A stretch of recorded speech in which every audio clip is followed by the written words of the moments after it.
Good afternoon. I'm Dan DeRose with 19 News Now, coming to you from our digital desk. By now, you have heard, no doubt, that Deshaun Watson, the starting quarterback for the Cleveland Browns, is out for the season. A broken bone in his shoulder, suffered in last week's game against Baltimore. That beautiful come from behind win, really a franchise moment, and then bang, all of a sudden he's out for the season. We have heard from Deshaun Watson. We've heard from Andrew Berry. Now it's time to hear from the head coach himself, Kevin Stefanski, to talk about the starter, the replacement for Deshaun Watson. We expect it to be, and in fact, we know it'll be DTR, Dorian Thompson-Robinson, the 5th round pick out of UCLA, noted as a very intelligent quarterback. He needs his skills to catch up with his intelligence.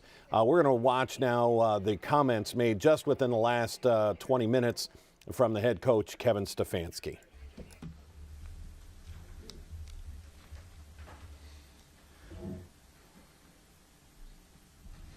Okay, obviously, I know you guys got the Deshaun news. Incredibly disappointed for the kid.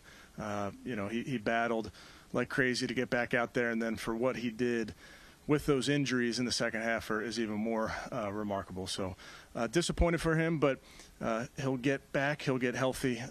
I know that. He'll attack his rehab. So for us, we're excited about our opportunity this week. Got the 6-3 Steelers coming to town, 6-3 Browns down there on the lake. So we're very excited about that. And that's where our focus is. We're focusing on going 1-0 this week, any which way we can. And that's the exciting part about life in the NFL. That Steelers team that's coming in here, as we know, really well coached, good players. They're a tough matchup. Their defense that front is stout. Good players in the back end, including Joey Porter, who is playing more and more and playing at a high level for them. Offensively, create all sorts of issues with their pre-snap movement. Some new players on that side of the ball as well. I think they'll get their tight end back. So a huge challenge, and special teams. I think our special teams made some plays to help us win last week, and that's going to definitely be the case again this week. So again, excited for the challenge of playing at our place in November. And with that, I'll take any questions. Quarterback Sunday for you. Yeah, Dorian's going to start. The decision to go back in. Yeah, it just felt like, as you know, every week you're trying to just make the best decisions you can for your team. I want to give him a week where he knows he's a starter. He gets a full week of preparation. I think he learned from that first start, and how's he maybe grown since then? Yeah, I would hope all of our players learn from every opportunity, whether you start or don't. Whether you get 10 plays or 60 plays. I think you take learning experiences from every rep you get, practice and game. What makes you confident that he will be a lot better than he was in that Ravens game? Yeah, again, young players need exposure. You get better in practice. Sometimes you get better through games. Kevin, it feels like one thing or another has been thrown at you guys all season. I mean, this being the latest, do you feel like what you've been through already prepares you guys for what's ahead? I've said to you guys before, I've said to the team, you can't predict anything in this league. You can't predict what's going to happen. When you're sitting there back in August, you don't know what's coming your way. So, we keep a very, very narrow focus in this building. What I know is we got a big one on Sunday. Kevin, how has Dorian handled kind of this part of the season, after the Ravens game and then going back to that backup position, but just kind of this process, and how do you see him grow? Young player, works very hard. Gave him a scout team game ball last week with his work as prepping our defense for the Ravens. So he's gotten better and better, I think, in practice. Works very hard in the meeting room with all those guys and AVP, so he's working very hard. Do you have any idea during the game, Kevin, that Deshaun was experiencing shoulder problems? I did not. Deshaun seemed like in disbelief still over this news, and I mean, just from what you've seen from him so far with him being here, how do you think he's handled this? And it obviously seems like he really wanted to continue. Yeah, I've talked to him a lot, obviously. He's disappointed. He's a competitor. He's a leader of the football team, so it's tough. And we've all been around this game, and we've seen guys have season-ending injuries, and it's no fun for anybody. You feel for those guys. We got guys in the training room right now that are out for the season. We feel for them. But we got a game. We got a game on Sunday. We got a great opportunity in front of us. So we know he's going to go heal up and get better. And in the meantime, he's going to be supporting his teammates. And a lot of fans will remember the DTR game against Baltimore. We all saw him play really well in training camp and in the preseason games. Going back to that time, what did you really like about him, and what gives you confidence that he can keep the offense going forward? Yeah, I think for us, obviously did a ton of work on him coming out. So he's played a lot of football. He's very athletic, can make plays, has a very good understanding of what we do, of our offense and those type of things. So he's a young player that I think will just continue to get better. Given the fact that P.J. Walker didn't win games for you, did you just feel, the coaches, that you couldn't live with his turnovers anymore? No, I mean, I would tell you with P.J., he's still a guy that we're counting on. He's done a great job in the meeting room, on the practice field. Like you mentioned, has led us in these games. He has to be ready to go at a moment's notice. Just felt like this was the right decision for the team right now. Hey, Kevin, you didn't want to reveal your left tackle last week, so why? Because you found out, Jeff. That's but sweatshirt, by the way. Hey, all things. But so why did you choose to announce who your starting quarterback is? Again, because you found out. It's in having to get backup quarterbacks ready throughout your career. What are the key elements in doing that heading into the week?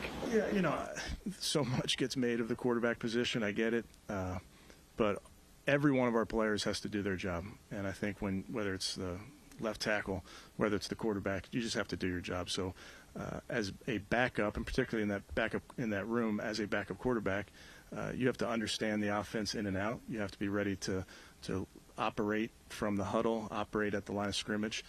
But those are all things that you prepare yourself for during the week. So nothing's going to change from that perspective. We expect who's ever out there just to do their job. An injury like this to a significant player, seemingly, do you feel the need to rally the team and to reinforce some kind of message in a team meeting? I mean, I talked to the team about it this morning. Not going to get into specifics other than to say we have a job to do Sunday. With a young player like DTR, he's got some of that gunslinger mentality in him. But as you know, you guys are so big. You lead the league right now, still in 19 giveaways. Mm-hmm. So how do you strike that balance with DTR and letting him let it rip and air it out, and also kind of being careful with the ball? Yeah, I think you can play this game a certain way where you are playing carefree, but you're not being careless. You have to take care of the ball. We know that turnover stat is the most important thing that drives winning and losing. I know Pittsburgh is tied for the league in +10 in turnover margin. They've taken care of the ball. They haven't given it away very much, and they've had a lot of takeaways. So we get that. We understand that that's part of this game, and every game moving forward is taking care of the ball. Speaking of tackles, is it status quo? We know that Jones isn't practicing today, but also Dunn is practicing. Right. Yeah, we'll work through all those things this week. One of the things that Andrew told us earlier that he really admires about you is your ability to emotionally kind of stay level as things get really good or really bad throughout the course of the season. Does that come naturally to you, or is that something you've had to work on? I don't know.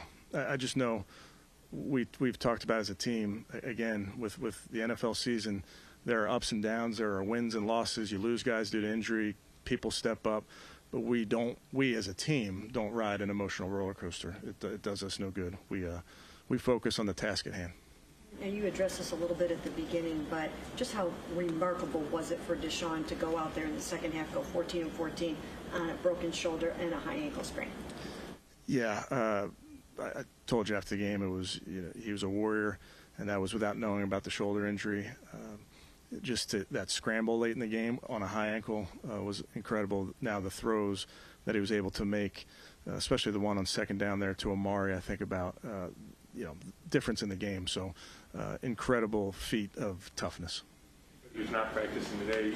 Are you ruling anybody out for Sunday? Dewan, and Marquise? Yeah, not ruling anybody out. No. Did Wyatt take more practice the rest of the week? We'll see. Yeah.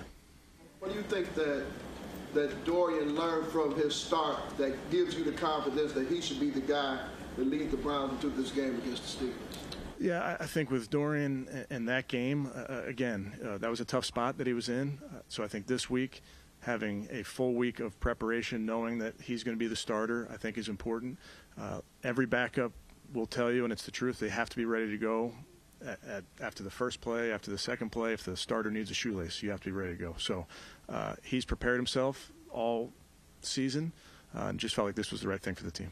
I know this is something that the team has gone through before and them trying to do their job, but how important is the connection and the bonds that these guys have created in getting through something like this and overcoming adversity? Yeah, I think that's a huge part of it, Cam, and I think this team, as we've all seen, will fight like crazy, sometimes in pregame, which I don't recommend, but that's what's required. And these guys, they care about each other. They're going to push each other. They're there for each other. We have Deshaun's back through all this as he gets better, and we know he's got our back. So we'll continue to fight. That's just what we do. Did you, did you give any consideration to, just hauling in some veteran, experienced quarterback, maybe somebody you've had some experience with, and just throwing him out there? Obviously, that's something that Andrew and the crew will always look at those type of things. But I feel really confident with the guys we got. Yes, Tony. Without Watson in there, are you more inclined to use a second quarterback based on performance during the game? Yeah, I'm not even. Yeah, for me, it's just getting our guys ready to play. Is Deshaun going to be on the sideline Sunday? If he's not, how long is he going to be away from the team? Yeah, we're still working through all that. He'd be on the sideline Sunday? It depends on when that surgery is scheduled. Kind of about you say teams have to go through adversity and you have to go through the bounces of the NFL, but what would you have said if someone told you in preseason that you would be without Jack Conklin, Nick Chubb, Deshaun Watson for the second half of the season? Yeah, again, that's why you can't predict it because you don't even try to. But I've said it 1,000 times. Greatest team sport there is. That's what I love about this game. I love the challenge. We love those guys, but the reality is that they're out for the season, and we trust the guys that are going to be in their spots. And when your defense was able to help you kind of carry through the first time Deshaun was out, what do you tell those guys on that side of the ball as far as maybe not trying to do too much? Yeah. Trying to carry you down the stretch? Yeah, I think our guys understand what good defense looks like. It really just comes down to doing your job. We have really good leadership on that side of the ball, so I trust that they'll continue to keep that their focus. Good. Okay, thank you guys. There you have it, head coach Kevin Stefanski in playing the hand that he's been dealt. Out Deshaun Watson. You've heard, think about all the starters they've lost. Conklin, Nick Chubb out for the season. Now Deshaun Watson out for the season. And yet you're still 6-3. You're going to turn to a rookie quarterback, DTR. He said he's confident in DTR, but what else is he going to say? That's the starter he's going with. And we'll make the start on Sunday here in Cleveland against the Pittsburgh Steelers. If we have any other breaking news, it'll be here on our digital platforms. Of course, we'll have a complete wrap-up of all the news, Deshaun Watson and otherwise, when we start 3.5 hours of news at 3 o'clock on Channel 19. Until then, I'm Dan DeRose with 19 News. Have a great afternoon. 19 News is everywhere. Download our CTV apps and follow us on social media.